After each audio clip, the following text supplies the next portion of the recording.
Hey gamers, how's it going? It's Robro Gamer here. Welcome to a new game called Shadows of Doubt. This is a new game on Steam Early Access. It's about becoming a private investigator in your own sandbox world. It is completely procedurally generated, but today we are going to be going over the first tutorial mission so I can get you guys a taste of what this game is like and so that I can learn about how to play the game and myself. So we are just going to be hopping right into it, and I will see you guys once the game is loaded up and we are in the intro.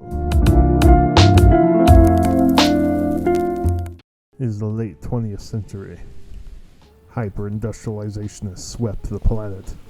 The old Bourbon Empire has crumbled, giving way to the United Atlantic States and the first elected megacorporation president in history, Sarge Cola. As sea levels rise, cities have become polluted islands. Workers dream of escaping to the fields, an inclusive retirement district few will ever see. Rival corporations vie for power, policed by the privatized Starch Cola enforcers. Some say justice now only exists in the shadows. Inspect an item, it brings up evidence window. You can pin it to your caseboard for future reference using the pin at the top. Pinned items are displayed as icons that you can move around on the board by dragging their pin. You can position these items as you wish and select them to bring up their evidence window. Facts or connections are displayed as string. You can mouse over these to see more info. Use F to pause at any time. Examine your caseboard. Find Madeline Christian, huh?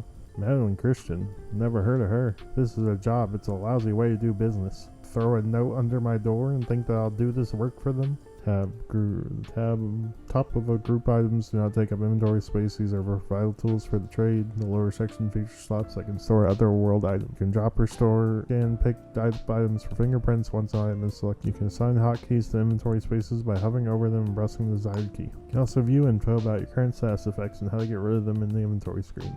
All the characters in the game have their own personality and they're completely randomly generated with different hairstyles and looks and fingerprints and handwriting. They all have their own jobs that they go to. Breaking and entering a room is a good idea to check for cameras. If they are worried about you, you can turn them off by using the security breaker box connected to the camera. And trace the red wires from security systems to find these boxes. They will themselves require lockpicking. In residential properties, it's worth checking under the doormat for a key. Most rooms will feature some kind of ventilation system when struggling to find a safe entrance. This could be a great way in. In a rush or out of options, you can always break the door down, but it might take several attempts and it's very noisy. I don't see any ducks, but looks like Madeline's had a pretty bad day. She's not looking so hot. Unknown citizen. I'd say this is probably Madeline. But I guess we gotta make sure. Seems like she died between 11:15 and 12:30 Tuesday, January 3rd. See what I'm doing? Hey, look at that. Madeline Christian work ID. Yeah, that sure looks like Madeline Christian to me. Oh well. Just had a rough day, I guess. Using our handy dandy print scanner. Point the scanner where you want to scan. Almost all services contain fingerprints. Unknown fingerprints will be found in sets, with set A being the first you find. Any matching prints will also be labeled with the corresponding set.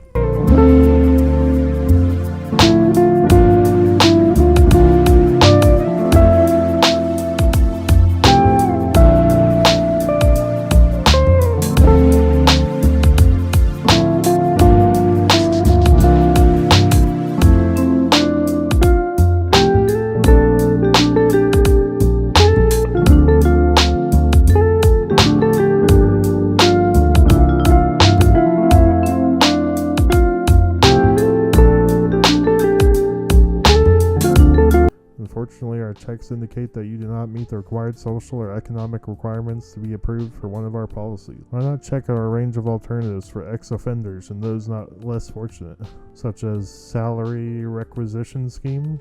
Wishing you luck. Well, that sounds vaguely suspicious. Customer Service Representative number 47, Spartan Insurance, protection against the odds. Definitely think we should pin that. Sounds like a motive, alright. A receipt from Buffalo Cafe. That could be a hint.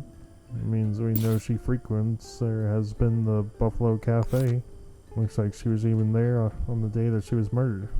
Not being seen is your best chance of survival. Central cursor displays the information you need to stay hidden. The dot in the very middle displays how hidden you are. A hollow circle means you are completely obscured and the others will not notice you if you get extremely close. A filled-in circle means you are completely visible. The color of the outer eye shape displays if someone or something can see you. If it turns red, the security system has spotted you, so it's time to run. When things go wrong, you may choose to resort to combat. To do this, select your fist using the inventory menu. You can choose to punch or block. If you block at the right time, you'll automatically perform a counter move that knocks out the other citizen. Even right here, they don't even know what hit them. We are out of here, gone. And this is how we resolve the case. We have to find the full name of the killer. We have the option to arrest them ourselves. We have to have evidence that places them at the crime scene. You have to say where they have an optional to say where they live, and have we collected the murder weapon. Then we hand all our evidence in. I could pay a visit to Albion Solution, that's where Madeline works, or used to. Or I could check out Buffalo Cafe. Madeline must have been there recently. Shadows of doubt, there are almost always multiple ways to carry out an investigation. Here are current available leads. Choose one as a start to be guided through. Remember, in the main game, you'll need to think of these yourself, detective. In addition, due to the simulated nature of the game, some leads could be dead ends, just part of the job. If you think you have enough information to solve the case, fill in the resolution form using the button in the upper right. I think we should investigate her work office. But I think that's what we'll be doing in the next episode. If you guys like this game and you want to see more of it, remember to drop a comment and like and subscribe, and I will see you guys in the next video. Peace out.